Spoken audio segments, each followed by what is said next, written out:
Hello and welcome back to another episode of It Gets Butter. Very happy on this episode we get to sit down with my friend Dave Borman. Dave has been in the Tampa Bay area for over 25 years. He's been running a website called Tampa Bay Gay. He has evolved that into doing bi-weekly videos telling people what's happening in the community. He's a real resource. And he's also a licensed massage therapist, something I found out when we sat down. We sit down, we chat. He gives us a quick fix on lasagna, another new lasagna recipe. Who knew there'd be so many new ways to do lasagna? And also he opens up about a lot of some deep stuff that he's been through. We talk about how he got through it and childhood trauma and adult trauma. So sit back, listen to yet another engaging and interesting episode of It Gets Better. Officially, the problem is I keep looking at the camera. Like, I'm like, what do we look like, though? And that's why I got to, like, once it starts recording, I just need to move off of it. Like, we're good. It's recording. All right. We are here with another It Gets Butter. I am here with my guest, Dave Borman. Thank you for being a part of the podcast. Yes, thank you for having me. Dave is known in the Tampa Bay area for Tampa Bay Gay, right? Yeah. Okay. And you've been doing that for 25 years? Yeah, this year is our 25th anniversary. Tampa Bay Gay, 25 years. That's exciting. So you get out to events. That's kind of how I've gotten to know you. Is you do a weekly recap? Well, it's every 2 weeks. Every 2 weeks. I caught myself on it. I was like, I think it's 2 weeks. In which I started begging you to recap me and put me in events. And then you've been great. You've been super supportive of my comedy career and everything, which has been incredible. Yeah. And then we run into each other at events. Yes. Yeah. And it was fun to see how things, especially with you, have evolved, So it's like when I first started watching you, it was, Beer with a Queer. And then I started watching your specials, and then you did your Amazon special, and I'm like, much more content than just Beer with a Queer. This guy does stuff. Right. But so 25 years, I'm curious about, because let me see, 25 years ago, I'm going back on my age now. That's about the time. So crap. I don't know if you remember, so maybe around the same time, maybe just after Tampa Bay Gay. So it started as a website, right? Right, yeah. March of 2020, or 2001 is when we started. So I'd be right. Okay, so shortly after that, I was seeing somebody at the time, and we started gaystpete.com. Yes. Which is still out there. Mm-hmm. Now, by the way, I get zero credit for helping start that. And also, if you have any issues with that website, I had nothing to do with it. But as an informational website, but it was more kind of a St. Pete-centered one as opposed to Tampa Bay Gay, which I think I remember Tampa Bay Gay at the time being, almost, I don't know, maybe a template, maybe an inspiration, but it was, I think at the time, like St. Pete Pride has just started, so we were looking at localizing St. Pete type stuff as well. Right. Which is why Gay St. Pete started. And also we were traveling, and I don't know if this was your inspiration, we were traveling to different cities, and when we were traveling, especially back then, they had, like, do you remember, like, the little guides that they had? That's why I started what I started. Okay, that's the exact reason why I started what I started. And then when we would travel to a city, we would put, like, let's say we're going to Dallas, and you just put in Gay Dallas, and you Googled it. And then, like, if there was a gaydallas.com and it told you what was happening and the bars to go to and all of that. Yeah. So what were those, I forget what those guides were called, but there was like a physical guide you could get for different. It was honestly Watermark. There was another magazine. Hot Spots Down South. There was another Watermark. I can't remember. There was another magazine in the area too. That was local that kind of disappeared and through the years. But yeah, that was one of the things that was my frustration, was that everything was print. Yeah. When you went on the web, it was like gay clubs, and it's like, your local, porn store, and it's like, well, wait a minute, that's not what I was looking for. Like, no, that's not what I want. And then you go to the clubs and you see all this magazines, print this, material, that, the other thing, and it's like, oh, great, resources I can use, but what if I don't go to a gay club? And, digital was just starting. I had just gotten my degree in, digital or technology. So this is hard for people nowadays to understand. Right. Right. That, like, going to a different city as a gay person back then, if you didn't get a recommendation for, like, go to this bar or go to this area, I mean, nowadays, if you, like, Google's done a good job nowadays. If I put into a gay something city, it won't even break down, like, you know, go to Grand Central District while you're there. Here's the neighborhoods that are, you know, type thing. But, popular eating places. All stuff that you all never these places are find gay friendly. before. Here's the list of bars. None of that was available back then. Like, it was a guessing game. It was a recommendation game. And then websites started that were specific for, like, if you're coming into this city, here's events that are happening. Here's, you know, and it became a localized place that people could find stuff. Like you did, and like we borrowed and did differently and more specific. I think that website's still out there. He's still doing fine with it. Yeah, I think it is. There's been quite a few that have come along the way, and some have been very welcoming with me, and some have been very like, we're doing it and we're doing it better, and I've been like, okay, I've been doing this. Listen, everybody asks, the one question I get asked quite often is, why aren't you a nonprofit? Right. And it's like, because, well, one, there's some stipulations that I don't want to have to agree to. Right. To be a nonprofit. And two, you have to give back to a community, and who wants to? Well, and I'm already doing that anyway, you know. But if there is a way for me to make a profit, I certainly would love to make a profit, but I'm not making a profit. I'm just not a nonprofit. So it's like, you know, I've always done this for community, and that's what started it. You know, it was honestly my final project in college. Okay. Oh, fun. That I started with a company I was with. I was in broadcast media for years, and I just got so frustrated. My last place was, I worked for Home Shopping. I was in production for them. I wound up getting injured on the job, and they were kind of supportive of me and my medical work, but you know, they were like, oh, there's nothing wrong with you. There's nothing wrong with you. And then 3 months later, they're like, oh, there's a three stress fractures in your foot. So, and then it was like, okay, well, now we're going to treat you and get with you. And then doctor says, hey, let's get you into rehab. And they said, yeah, we're done paying for your services. So, you know, it really just gave me, after I did radio 100.7, years before that as a producer, I've always kind of worked behind the scenes. And I was just so frustrated that, again, you couldn't do what you wanted to do. Everybody told you what, you know, it was like, oh, we want your creative efforts, but you can't be creative right now. We need you to cover this, or we need you to do this. And it's like, you know, it was very frustrating for me, coming from thinking that, you know, oh, you can share your stories with everyone. You can get out what you want. But then it was like, when you're in the field, it's like, no. You know, we have things that we want and things that need to be done. And I just got frustrated, got out of that business. Websites started to develop, and I worked for a company that gave me a ton of education. Was running it for probably the last year of the time that I was there. I was there for 4 years and 50 weeks. And 5 years I was fully vested in the company. So my position went right out the door. Oh, no. And after that, I got injured. I shattered my heel. And actually at what was the resort years and years and years ago. You know how they used to open the back gates and let, you know, you could park in the far parking lot and you'd cross through. Well, at the end of the night, they closed the gate and my car was literally parked right there. So I was like, oh, I'm just going to jump the fence. Well, that was the last thing I did for 3 months. Oh, gosh. So yeah, it was not a great idea. But it gave me a lot of time to focus, you know, refocus on what I needed to do. And it was just pursue my business, Tampa Bay Gay, and, you know, start my own media venture. And then I got into other part-time jobs to get into it, and then eventually landed my second career, which was massage therapy.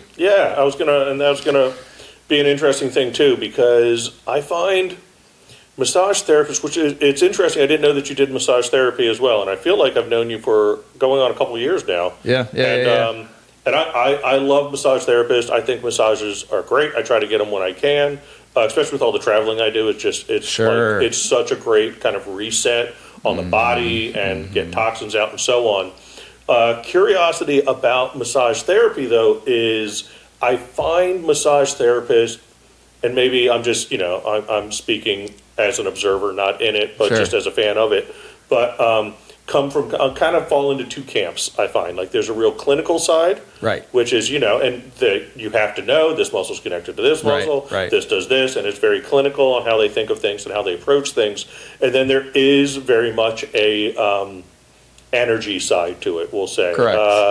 I don't know a better way to term it, the hippy dippy side of it. There's probably a nicer way of saying that.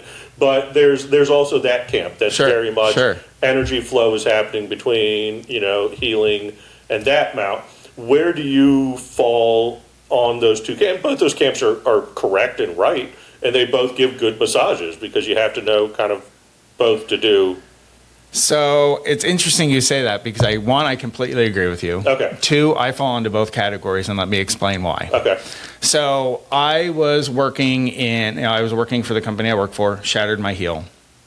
I lost my job 3 weeks before I shattered my heel. Right. So of course my health insurance was gone. Right. Didn't have really much of a safety cushion. So that wasn't a great deal. Unemployment was $250 a week. Like, who can even survive on that?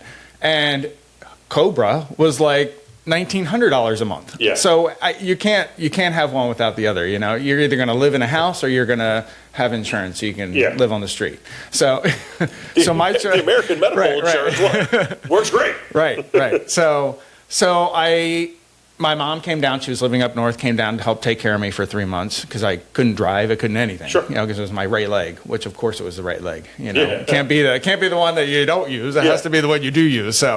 So she came down, helped me financially with some things too, and she was very holistic. The first part of my life I was holistic I was a is better than hippy dippy. There we go. So that's what I was trying to get to. I was like, there's a better word. Holistic. That sounds better. Go on.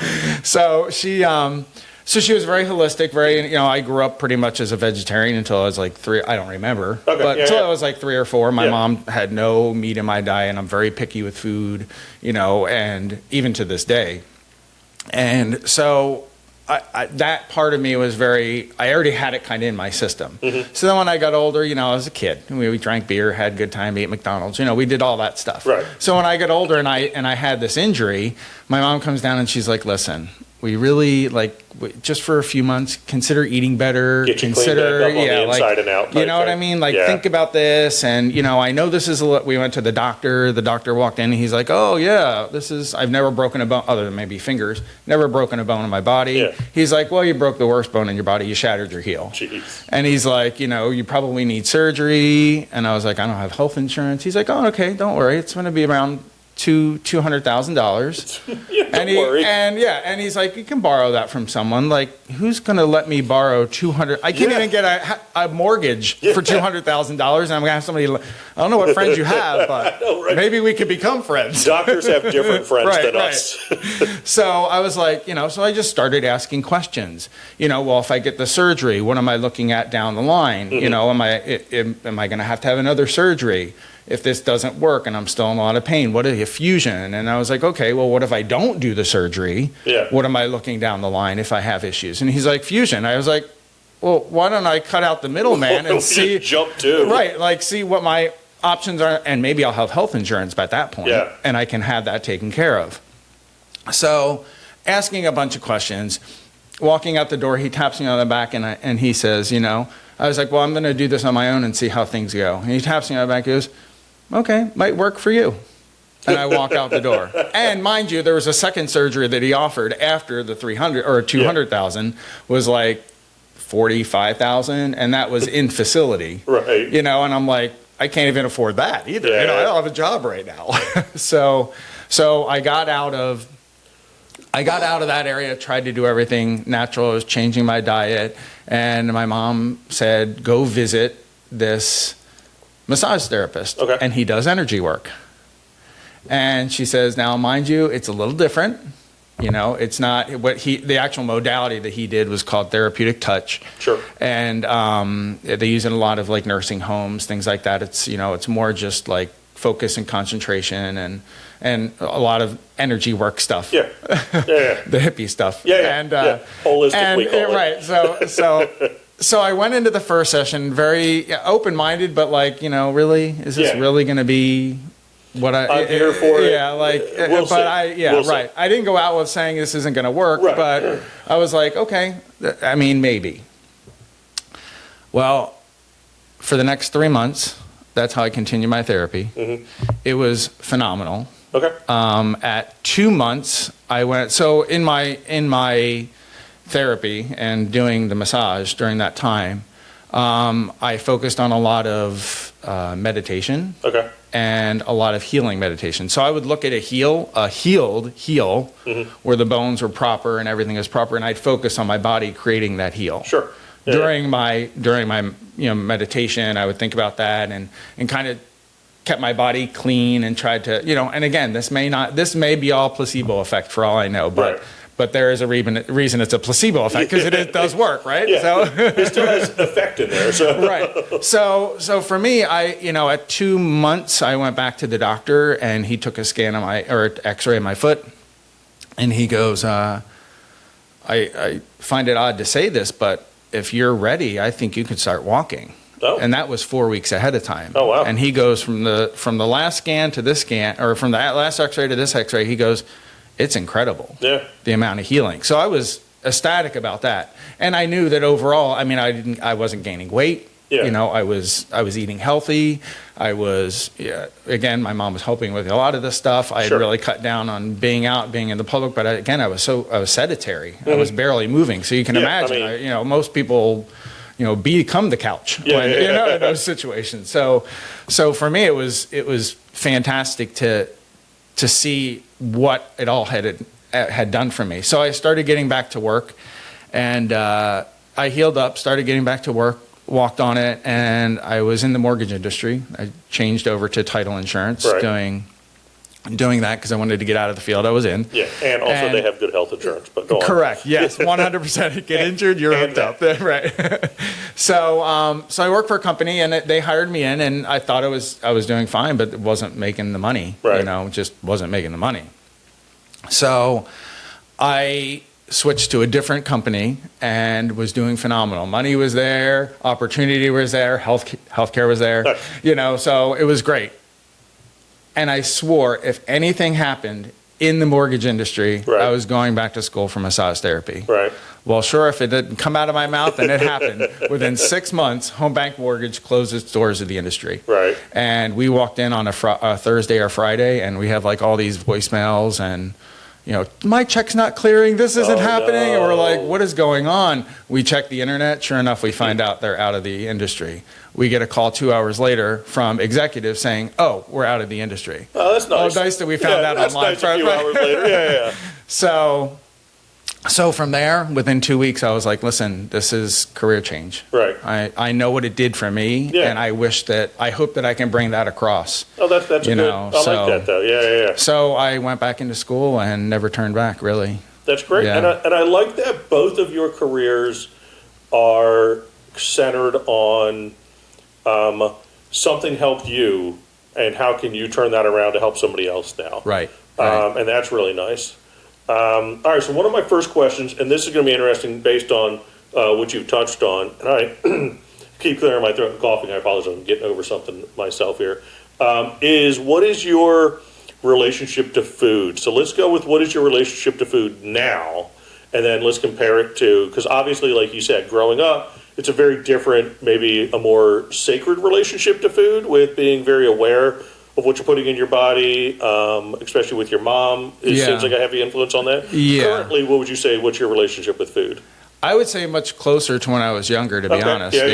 Yeah, I would say probably my college, 20s and 30s was pretty much my, I ate a lot more fast food, drank a lot of beer. More processed stuff. A lot more, it was a lot more grab and go kind of thing, less making, and I love to cook. I love to bake.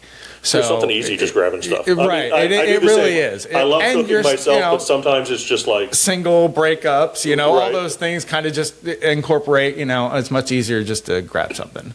But after getting into massage therapy, seeing the effects of it, I just got done doing a 15-day cleanse. Okay. And I do that twice a year. And it's not anything heavy. It's not like a detox or parasite cleanse or anything. It's just like a annual or semi-annual flush flush out, kind of thing. Yeah. So, but everything's very clean, Okay. no processed foods, no sugars. I love coffee, but it's one coffee a day during that time for me. So, so I would say now my relationship with food is definitely looking at it more. I mean, don't get me wrong. I have comfort foods and I have things that I love. Right. But I try to keep those at maybe a minimum. Okay. Use those more as like the treats rather, and try to stick with a little bit more clean diet. Okay. So yeah, I would say I'm a little bit more back to that. Not as picky, I don't think. Like I eat chicken and steak and things like that now. Right. But when I was younger, I didn't have that in my life. So yeah, but this is more, especially like chicken, steak, something like that. You're more apt to be bringing it home, cooking it yourself type thing. For the most part, When, I do love a Longhorn steak, though. I mean, but yeah, for the most part, I feel like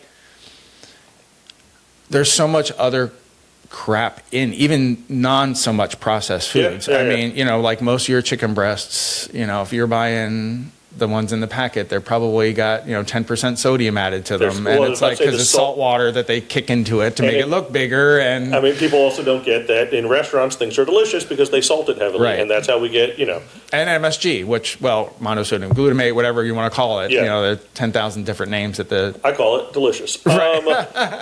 All right, so we'll get into your comfort foods, and I love that you gave us two comfort foods. One, I love that you're like, I don't do sugars, and then your first comfort food is frozen Reese's Pieces, and I was like, all right, well, first of all, I hate to break it to you here, but there's sugar in that. A lot, yes. Also, when I first got the information, I was like, oh, well, what's the recipe for frozen Reese's Pieces? Well, you take Reese's Pieces, you freeze them, and we're done. Right. The whole bag and enjoy. But you said that comes from childhood, right? You've just always loved the Reese's Pieces. I've always I think probably from Halloween. Sure. I'm a big horror fan and all that other stuff. Okay, and like that was the one candy I always picked out because it's straight into the freezer. So it was always pick those out, put them in the freezer. Always in the freezer, always in the freezer. Oh, I mean, I do like them normal, but in the freezer is just the way I've loved them. Where'd you grow up at? I grew up in South Jersey. Okay. I was born in Camden, lived in Woodbury most of my life, and then most of my dad's side of the family is in Philadelphia. Okay. So my family's from outside of Philly. By outside of Philly, I mean Wilmington, Delaware. But okay. Really, what's Wilmington but a suburb of Philly? Right. The tri-state area, everything's one. My family won't love that statement, but it's still true. I remember I got hooked on Reese's, like a lot of people my age, from E.T. It was the featured candy in E.T. And immediately I was like, I need Reese's Pieces. Right. It's good enough for that alien. It's good enough for me.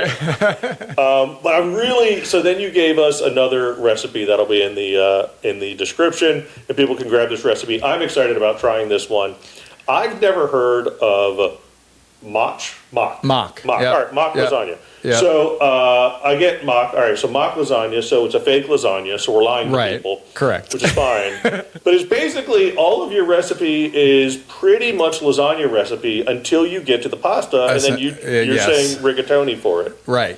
Correct. So kind of describing, your mom used to make this, right? Correct. Yeah. All right. Yeah. And also, I got to ask, are you single child? So good siblings? question. So I would say single child halfway. Okay. Because you have a sibling that you just don't talk to? Well, I have 5 siblings that I know of. I have 5 siblings I know of. 3 on my mom's side. Okay. That from my mom's previous marriage. Okay. One is passed. The other 2 are still alive. One I don't talk to. The other one just kind of getting a relationship with. Okay. But we were 12, 14, 16 years apart. Oh, wow. Okay. So there was a big age gap. Who wants to hang out with their 5-year-old, at 18 years old and hang out with their 5-year-old brother? Yeah. So it was like, so I really didn't have that relationship with them. My sister on my father's side, I didn't really know until my mid-20s. Okay. I knew of her all my life, but there were some things with my father and before my mom came along, my father and her mother had that weren't known about. Okay. And in the future wound up coming out and, It can cause issues. Yeah. Can cause issues. Yeah. So were you kind of raised as an only child because the other kids were, around 16, 15 when you were born, so by the time you're in toddler walking around, they're 18 leaving the house type thing. Oh yeah. So then you're kind of so raised then as I was raised as, kind of. And my mom, my mom was very young when she had her first kid, and she had me when she was 30. Okay. So that is very young. Yeah. So I tend to think I got the best of her. Right. Because she's a 30-year-old. She went through life, and she was a kid raising kids. Yeah. And on her own too. So it was very much for me. Yeah. It was. I say yeah. I was a single kid. That's the other interesting thing on when there's that much of an age gap in kids, is like those kids are being raised by different versions of the same person, right? So technically that's not the same mom that's raising both, because you're a different person than you were 15 years ago. That's a different version of you. Absolutely. So, my brother's 2 years older, and so our versions of parents weren't that different. So, my other brothers are 2 years together, and they were like, they had the fighting and this and that and all that other stuff. My mom was like, it was terror, and I'm like, well, thank God I didn't have that to deal with. So on this recipe, do you kind of just build it like you would a regular lasagna? Walk me through. So basically what I was told with this recipe is the advantage of doing this recipe is you don't have to worry about those damn lasagna noodles. Okay. Because, they either tear or, they're either too soft. To be right, and then it breaks at an edge. Okay. So basically that's what it was. It was an easier way of dealing with, the rigatoni. You just throw them on the bottom. Sure. So it was just throw the one layer on the bottom. Now, I don't grease a pan, but I use a ceramic Pyrex type pan or whatever. We get it. Things are going well for you. Right. No, that's not true. That was a hand-me-down from my mom. It still has the flowers on the side, So yeah, just a nice layer of rigatoni, half the package on the bottom, and then start stacking. I usually do, I guess it doesn't matter which way you go, but I usually do the ricotta cheese mixture on the next layer. And then, now they say, I've had recipes that I've seen that call for you to put the cheese in the ricotta cheese, but I put it on top of. Yeah, like a layer on top. Yeah, a layer on top of the meat sauce, and then I do it again, the next layer, and then build the top, sprinkle it with a little Italian seasoning, and then throw it in the oven until it gets, if you want it crusty, turn up the heat a little bit. Yeah. All right. But I think that's interesting. But it's good. And leftovers are phenomenal. Like, I almost want to say leftovers are better. You know what? Speaking of relationship with food and good food for you, I just saw this online, so it's probably true. I can't disprove it because I'm not taking any time to. But I just saw that a new study has come out saying that leftover pasta, or like day after pasta, cold pasta, is better for you than freshly cooked pasta because the starches in there have changed. So the type of starch has changed to something that's easier to digest and process. Now, how true that is, I have no idea. Well, listen, I'm going to go with it. So. Yeah, it came up on a targeted Instagram ad. Jeff told me, Jeff told me, so if he told me, then it's right. Who am I to say that it's not right? As far as I'm swearing by it now, and it's the only thing. Sold. So that's why it's not only tastes better, it is better for you. And that's also like the reality of any type of casserole type dish. It's true with chilies, casseroles, etc., soups. That next day, after it's been in the fridge, the flavors combine a little bit more. Right. And now how you heat it up is a whole different thing. Because some people don't microwave it because then you're cooking from the inside. So now we're going to go hippie again. So I haven't had a microwave in 2 years. Well, there you go. And that's you listen. I worked in restaurants for a long time, and I worked in a lot of kitchens that refused to have a microwave in them. Yeah. Because in all honesty, if you just put like a saute pan out, right, and you just put a thin layer of whatever you're cooking, and you just heat it, it heats up so quick. Take long. It does not it's take like another long. 2 minutes of your time. And it just tastes better. Yes. Yeah. My mom used to joke because one of the reasons she didn't have microwave for years and years and years and years, and I was like, she's like, it changes the molecules in the food, and I was just, it's not what you're getting. It's not what it is. So I used to always joke. I was like, so. Mom, hurry up! Put that in the microwave so we can get a BMW. Hurry up! Now that being said, it does change the molecules because it cooks from the inside out, and it's a different thing about it. What's interesting was I was listening to the Smart List podcast, and they had Chef Jose Andres on, great chef, and what he does is amazing, and so on. And they were trying to give, I think they were trying to give Bateman crap about cooking in the microwave. And Jose Andres, a great chef, was he says, I love a microwave. He mixes eggs and mayonnaise together. And also people hate mayonnaise and don't think it's real chefy. But mayonnaise is just oil and eggs, so he's just mixing eggs and oil together. But he mixes eggs and mayonnaise together, whips it together, cooks it in the microwave for like 30 seconds at a time. And he says that because it changes the molecules a little bit, it creates this fluffy, the way the microwave cooking combines the mayonnaise and the eggs together, he says it's one of the best things ever. Wow.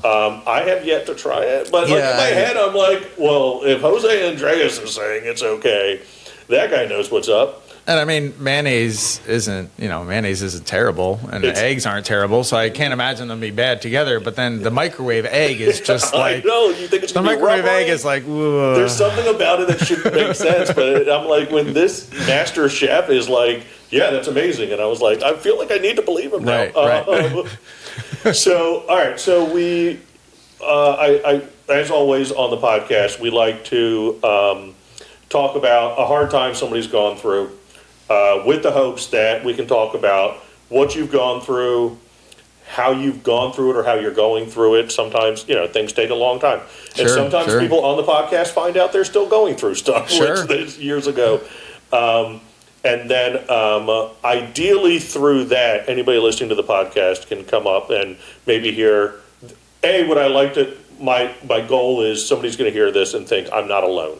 I think a lot of times when we go through hard times in life, we think we're the only ones going through that, and it's silly when you think about it, right? Right. Because even when it's something like, let's say somebody has cancer and they hear I have cancer and they're like, nobody can understand. And it's like, but there's literally walks and organizations and hospitals set up specifically for everybody that has cancer. Sure. You're not the only one. Right. But I think we self-isolate so much when we get into hard times. It's that close grasp. It's that, is there anybody close enough to me that would understand? And typically in that situation, there's not. I mean, not that there isn't, but there's less. Yeah, it's hard to find that. And so the goal with the podcast is to create an opportunity that people can realize other people have gone through similar, identical, whatever you're going through, maybe something somebody else has gone through. So, you've had a lot happen in your life. I have. As I've kind of gone, I briefly went through and looked at kind of what you sent me. Also, I just want to compliment you and stress to other people. You kind of mentioned that you went to therapy to get through some of the things that you went through in life. Yeah. Big fan of therapy. As much as I'm a fan me too. Massage and how that helps the body, I think people should absolutely. I mean, when I tried to double major when I was in college, and I did 3.5 years studying psychology. Okay. I dropped it at the end mainly because I started losing my love for it, but that doesn't mean I don't believe in what it does. Right. I think finding the right psychologist, finding the right help, finding the right person to talk to is super important in life. Extremely important. And if you don't have that in your life, having that in a professional setting can do wonders for you. My issue when I was taking it as schooling was you're in a class about child development, right? And they're like, all right, so we're going to spend 2 weeks learning this person's view on child development. Great, I know it. And then be tested on it. Great. Now, we're going to spend 2 weeks learning this person's child development. And I'm like, wait a minute. But you just told me this person told us how children should be. Right. And then there's 4 different people telling you how children develop. And then at some point I'm like, oh, so we're just guessing. Right. And which we are. But also that science in general is that's why it's a practice of science, right? Right. We're all guessing at it. And it's best. These are our best guesses for what's going to help you get better type thing. And help you through. But a lot of times therapy is creating a space that lets you find the answers yourself, I think is where therapy 100%. Shines. Yeah. And why I could never be a therapist, because I would sit there and be like, it's very much Gestalt psychology where I just want to yell at them and like, here's your problem. We don't need to waste the whole hour doing this. Just wake up. But the more that you find it yourself, the more it's the actual breakthrough and all of that. Right. So what would you be comfortable talking about on something that you've gone through? So, well, I'll preface with saying my first therapies were I know you've had a few or I think Paul was on the show to talk about, being molested as a child. Yeah.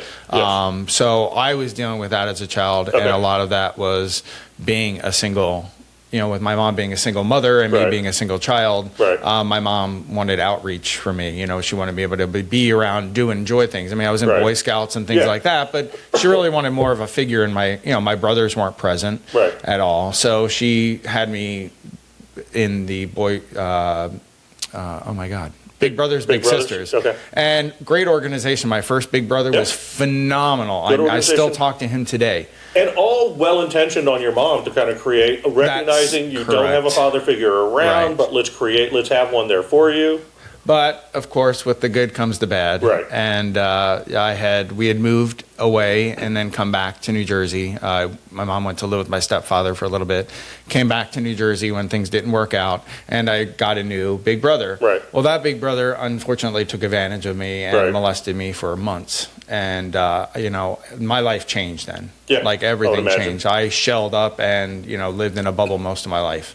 And your view of the world, I would say, probably changed. Yeah, I didn't trust anyone. Yeah. It was, and it was that part of my life, and I kept that secret until I was in my 20s. Right. Or 19 years old-ish, 19, 20 years old. And the reason I came out was that all kind of tied into it. I was journal writing a lot because that was a way to express and get things out, which is another phenomenal type of therapy for anybody who is, journaling. Journaling is great to get it out. Getting ideas just anywhere helps them not ruminate in your head as much and helps you. I have found that. And listen, that comes through with stand-up comedy for me. Is getting to talk about things on stage. It's my own type of therapy. I want to complain about something bothering me. Right. But I also fully agree that people should look at journaling a lot more. And, the idea of a diary has gone aside. But let's be honest, like just writing down, this is kind of what happened today. And it doesn't have to have a reason or rhyme or pattern. I mean, it could just be you feel good today, you feel bad today. You love this song, you went shopping, it just whatever. Puts things in context. Right. That sometimes you don't get if you just try to keep it all inside. Right. So you were journaling a lot. So I was journaling a lot. Dealing with internally. Right. And of course, I hid my journal and things like that. Well, the development years of kids and the teenage years of kids were all, very secretive. Don't tell our parents anything. And, they get worried. And what are our kids doing? Are they on drugs? Like all the things, which I wasn't at that time. It was like. But wait. Right, exactly. So she wound up reading my journal. Okay. Now, in my journal, I talked about being molested. I talked about what the feelings I was having about being gay. Right. Not people that I had met in high school that I was kind of not a relationship. Who has real relationships in high school, But, that developing those types of things in high school. Can I ask you a side question, though? Sure. And this is going towards parenting, so any parents watching this, because I find this fascinating. This is a fascinating thing to me. There's a fine line, I think, in parenting, and I don't know, I'm not a parent, but I understand respecting privacy, and I wanted my privacy respected and all of that. Right. At the same time, I honestly don't seem to have a problem with a parent reading a journal or a diary of their kid if they're not getting information necessarily. Right. But I think it's the intent on doing it. Once you have that information, you can't be mad at the child for having. Does that make sense? Right. So for me, I'm an advocate for listen, snoop in a child's room sometimes. Know what your kid's doing. Yeah. But once you know it, how you deal with that information that's the level of good parent, bad parent type thing. Right. So I would say, looking back, did you feel betrayed that she went through your journal? Oh, 100%. And as a current self, do you look back and think, I'm glad that she did, though? I am glad that she did. I still think it was a violation. Sure, 100%. 100%. And I think more for me is it put me in a spin. Okay. Because does she know I'm gay? Does she know, what does she know? What did she read? How much of it did she get? Yeah. Does she know about the so once I had found out that she had, she told me she had read the journal and, we needed to talk and things. And of course I just spun and I was yelling at her, how dare you violate my things? Sure. And that was when it came out. I was like, I didn't write in there because, about being molested and being gay. And it was just, she didn't get to those parts yet. Oh, no. or at least didn't go into detail on what she was reading. And so then it was a whole different thing. Now it was like, oh my God, I have to protect him. And it was like, and then it was a whole different situation. So that part of it is kind of like the change. That like, getting it out was like, okay, well, the gay part is almost secondary to what really that journal writing was about. And I mean, she got on the phone and called the guy. Of course, he completely denied. I was on the other phone. He completely denied it, which then just solidified that, at my age then I had started, there was a lot of self-guilt, a lot of self-blame. Was this something that I did? What did I do? Is it, it was all that typical kind of stuff. But, 12, 13 years old, you don't know what any of this stuff is. No. You don't know. I mean, yes, you feel like it's wrong. This isn't right. But why would an adult put you in that situation? You're a true victim in that sense, that it's like, you can't be, when people say, why didn't people come out? When people say, why didn't people come forward when something happened to them?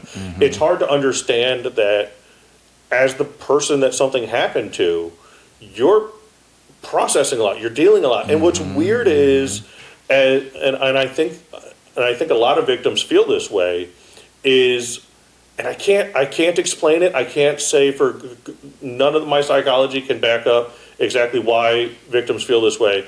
But there's still a feeling of, I don't want to upset. Even the person that assaulted. Well, the guilt. I don't want to put them in a bad position. And it's like, but it doesn't make sense. It's nonsensical that we feel that way. But I think that's the whole fight or flight. I think that's the whole fight or flight situation. Either you fight your way out of it, or you just you figure out. If you get into the point of, I just need to get through this. Right. And then once it's done, I'm done and I'm gone. And then the less waves, the better, because I'm through it. Even though you're still dealing with stuff type thing. I had spent more time with his wife. Than I did with him. Because that was my safety. That was my safety. So, it took me years. I started actually diagnosed with, probably now it's a little bit different, but back then I was diagnosed with, oh my God, like basically fear of being in public. And, agoraphobia type. And basically it was, I checked every exit anywhere I went because, especially being gay and coming out, I always thought I had a stamp on my forehead that, everybody's going to know when they see me. And, I'm thinking, oh my God, so a lot of that was happening. And I started having like these, like, I'm supposed to go to a business meeting for the website, and I'd be driving there and my head would just be like, well, what if this happens? Or what if this happens? Or what if you meet this kind of person? And, you really don't like, I'm not, no offense to older people, but like older men, especially older gay men that like hit on me and don't get the hint of no, I get very nasty very quick.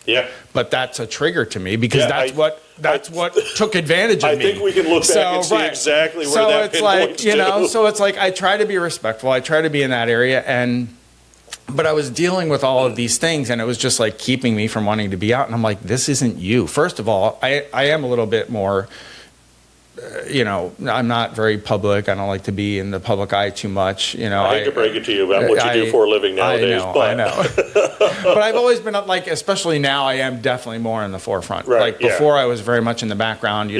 People think there's a whole staff behind Tampa Bay Gay, and no. It's just me. I mean, my husband, yes, he does help. He does help with some of the stuff, but for the most part, it's just me. From day one, it's just really been me. I've had writers come on and help and things like that. But so I dealt with all of that stuff. Finally, got myself when I was starting to get nervous about going out anywhere. Like I was literally turning around, making U-turns 5 minutes from a place to drive an hour back because I just couldn't get through that front door. So I was like, this isn't, you gotta do something. So it started in therapy. And, first they put me on some medication, and I was like, listen, I don't think medication's going to be the option for me. Like, I want to figure this out and how to deal with this on my own in a sober mind. Like, and if I can't figure it out, we're going to figure it out. Like, I'm not giving up on this. So eventually I figured out how to, that this is your brain, just, telling you don't do this, but you can do this. None of this stuff, once you cross that threshold, none of those things you thought about are happening. None of them. And you've done it before. Right. So the thought process of I can't do this, sometimes it takes a half second to be like, but didn't I do this last week? Right. Didn't I do this the week before? Right. So just push that aside. You're going to be all right. Yeah. And I was like, and so for me, it was just push through, get the help you need. I did much better in therapy, where you're just talking with a therapist rather than any medication. After 6 months, I just stopped medication. I was like, it's just not going to work. And for probably about another 2 years, I was in therapy. Okay. And really got to, I had dealt with a breakup that I was with the guy for about almost 3 years. Right. And I dealt with a breakup, dealing with that whole thing too. So, and of course, dealing with a breakup, what happens? Right back into that no trust, that no trust pocket again. So it was finally broke free of that. Really started getting back into life, enjoying life, started dating people, and after a few dates, I was like, you know what? I'm happily single the rest of my life. I'm done with this nonsense. You know what I mean? Like, I'm not also, interested. That didn't work either because I hate to break it to you. So, but I think that for an advantage, I think that worked out because I was in the mindset of you're single forever. So the right person really needs to go. Right. So then I met my husband. We've been together 21 years, and I really didn't have, you have your life's ups and downs, things like that, but nothing major. I felt like I was doing things really good. I had lost my dad 6 days before I was born. Okay. So a single mom, didn't really have a father figure around. And my mom had to have heart surgery in 2021. Okay. Right around, right after COVID had started. Yeah. And the doctor, because of my mom's holistic ways, the doctor basically came into her appointment and said, listen, you can take all the pills you want, you can do all the things you want, but this valve is now in bad shape. Right. Like now your heart is starting to decline. Yeah. And that's not good. Yeah.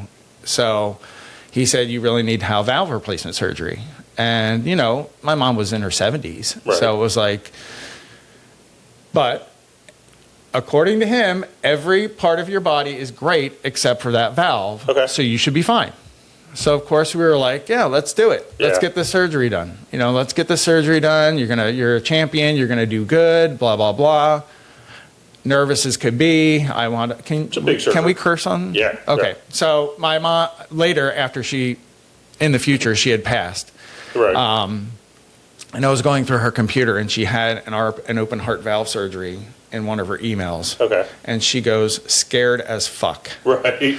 Yeah. And I was like, she didn't share that with any of us. No, but it was it's a major surgery. Major surgery. They're opening you up. I would never want to.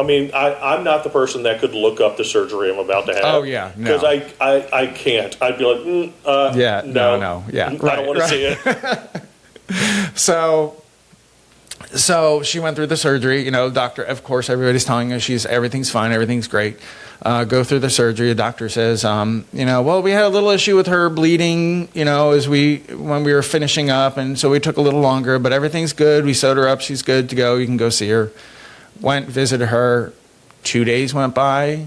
She's hooked up to a bunch of things. Yeah. 2 days, third day, she's down to like an IV. Okay. Everything seems to be fine. Yeah. It was probably, I would say, noon, 1 o'clock in the afternoon. And she's like, I'm really tired. I'm just going to kind of lay down and sleep for a little bit. And I was like, okay, well, I'm going to go home then. Yeah. And just call me later if I can make it up. It was COVID, so you had certain hours. Yeah. Only one person was allowed in. You had to be in a mask. The whole thing. Yeah. So I get a call from my uncle, which I'm supposed to be the first medical person on the list. Right. So I get a call from my uncle, and he's like, what the hell's wrong with your mom? And I was like, what do you mean what the hell's wrong with my mom? I just left her like 2 hours ago. And he's like, I just called the nurse's station, and they said that she's being rushed up to have a scan. And I'm like, what? They think she had a stroke. Oh, no. I'm like, what?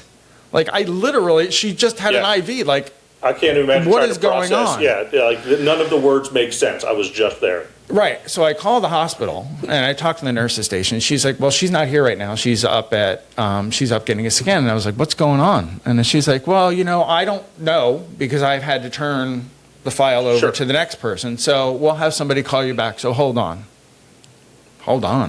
Like, so 15 minutes went by and I was just like, we need to go to the hospital. Now, mind you, I live 40 minutes from the hospital. Okay. She's down in downtown Clearwater. I'm up in Tarpon Springs area, like Holiday.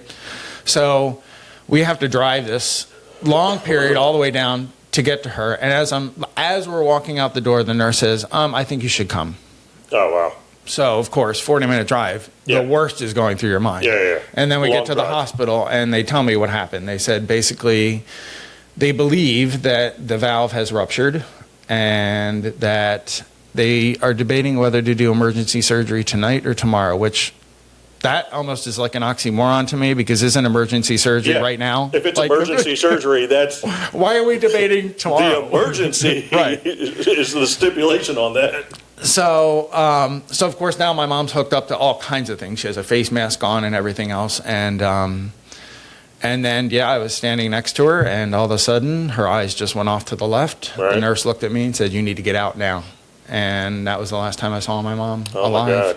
Yeah. So, and then, of course, I was by myself. Right. Because nobody was there, and security or the doctor comes up to me. I just tapped out. Like I was gone. I mean, I just was completely removed. Just in general on dealing with that is one thing, but also the journey in a 4-hour period that you've just gone through on feeling good, getting home, what's happening, trying to figure it out, getting back to the hospital, and then seeing your mom. You left her; she had an IV. You came back; she's hooked up to everything. Trying to find out what's happening to then have that happen. It's more than anybody just by themselves can handle, obviously. So, back to therapy. Yeah. I mean, it was tough. It took me probably, and then because of COVID, hospice usually offers resources for people who pass away in the hospitals. Yeah. But because it was during COVID, they didn't offer those services unless you were in a hospice facility. Yeah.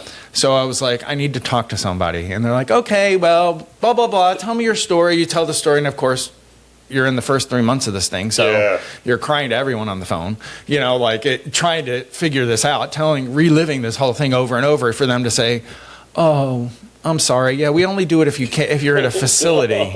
So then I'd like almost given up. And thank God, my primary physician's like, no. Listen, call this number. We'll get you and therapy. And then 3 years later, it's, still a process being worked on. Well, yeah, I mean, but that is not the majority of my therapy, sessions now, which they were for a good year and a half, probably. But I have to think also, I mean, especially, it sounds like, with everything in your life, being quote unquote an only child to your mom type thing, and a single mom that as she raised you, she was also your protector. And for somebody that, 100%. Dealt with so much and had those trust issues because of what you dealt with in your life. And, like you said, when she found out, her first thing was protecting you. Her first thing, I don't care that you're gay. I'm protecting you from what happened to you. Right. And and when you hurt your foot, she showed up. So, it's losing so quickly your protector. I imagine that's one of the things you had to work through is. And, it was, well, like my husband said, he's like, it didn't connect with him that, you pretty much lost everything you had.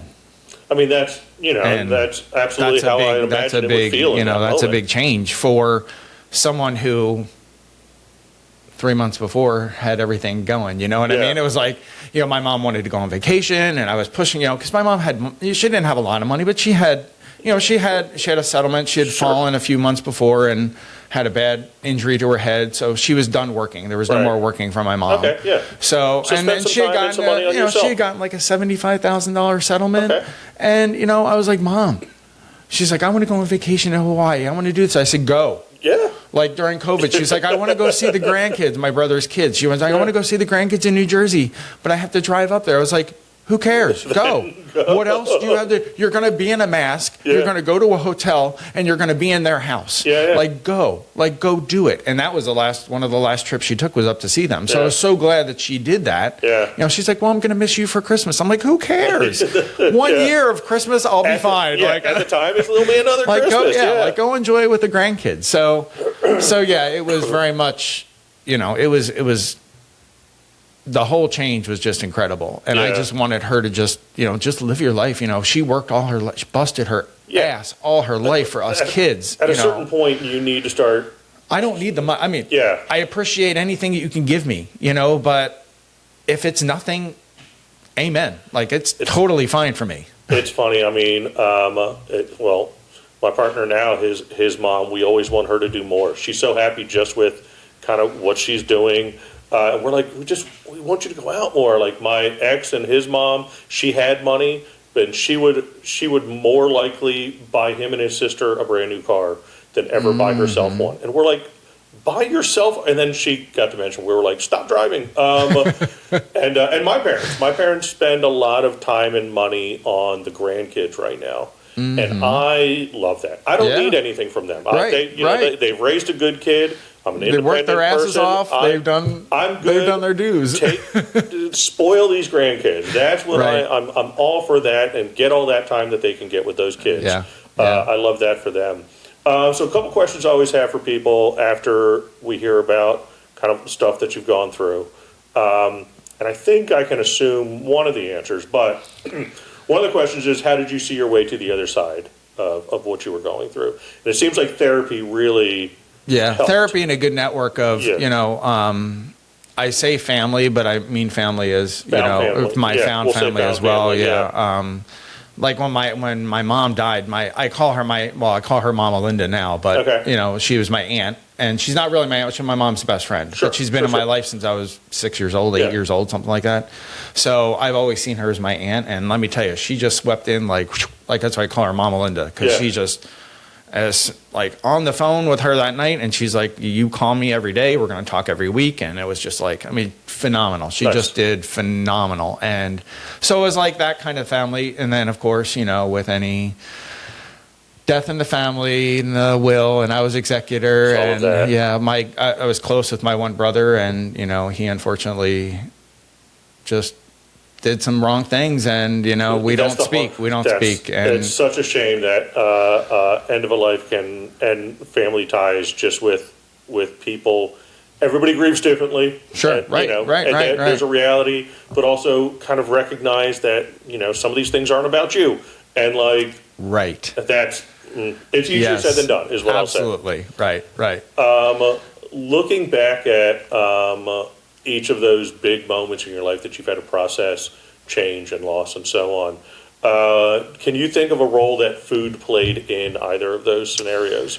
Was it like a focus back to cooking? Was it a focus back to your mom's recipes and your mom's way of thinking with food? Did that help? What I would say definitely during the injury stuff and dealing with that whole thing definitely pushed me back to the holistic approach and more healthier, cleaner stuff. Mm-hmm. But I mean, traditionally, Reese's has been there Reese's Pieces have been there the whole time. The whole time. If I've been depressed, celebrating something and a depression, whatever it was, that's always been. But because I like to cook and bake a lot, that has always been a very good outlet for me. Okay. So Christmas time, typically I'm cooking hundreds of cookies. Yeah. It's that is just that's what brings that comfort to me. Comfort to you? Yeah, nice. And that whole so a lot of those things, and a lot of those were traditions my mom brought through. Even my grandmother on her side brought that through. Christmas was always a cookie time. You always made tons. I remember the table being full of cookies and making cookie arrangements for the neighbors and things like that. And that's what I do today. So a lot of that stuff is is a comfort thing too. It's a comfort thing because it's also kind of a way to honor kind of them as well when they're not there anymore. Sure. All right, a couple big questions for you now.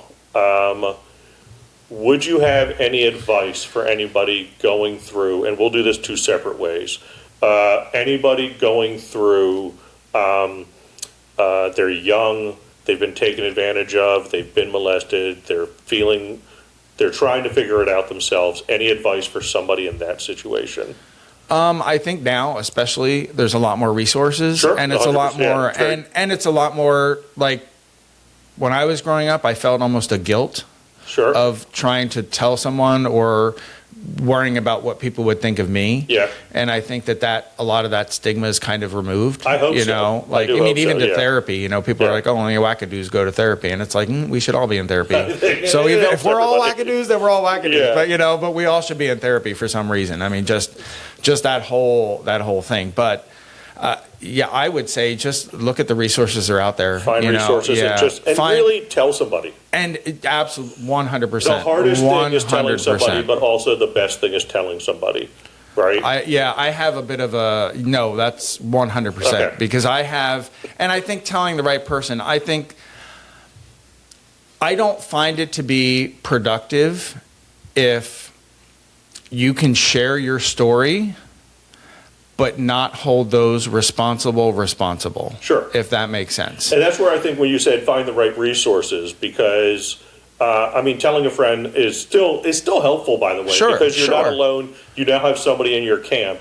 But maybe telling that friend helps you find that right resource, because the proper resource, and there are a lot of them out there nowadays, helps accountability happen. Right. And ultimately, accountability needs to happen so it doesn't happen to somebody else. And that's, perfect example for you. I'm not speaking to anybody in specific, but somebody had said to me that someone had sexually made advances with them, and I don't know to what extent. It's not my thing. They didn't open up about that. That's fine. Yeah. But in my opinion, if you're sharing that story with me and we're talking about it, and I've heard you share that story with other people and talk about it, and it was that serious, why aren't the authorities being notified?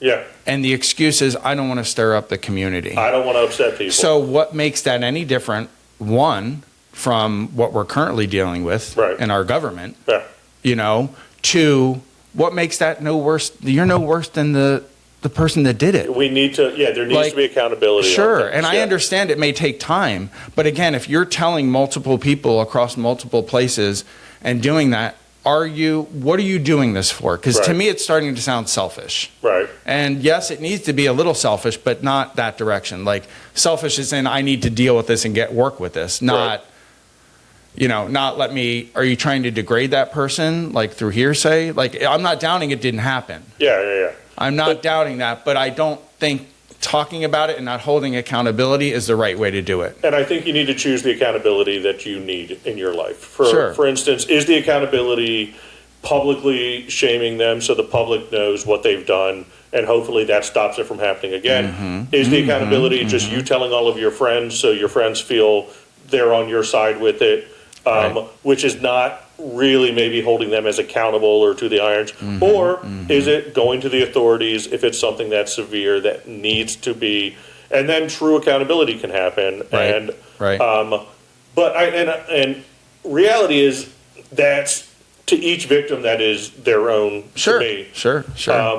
What they are going to need. Now that being said, you're probably not the only victim.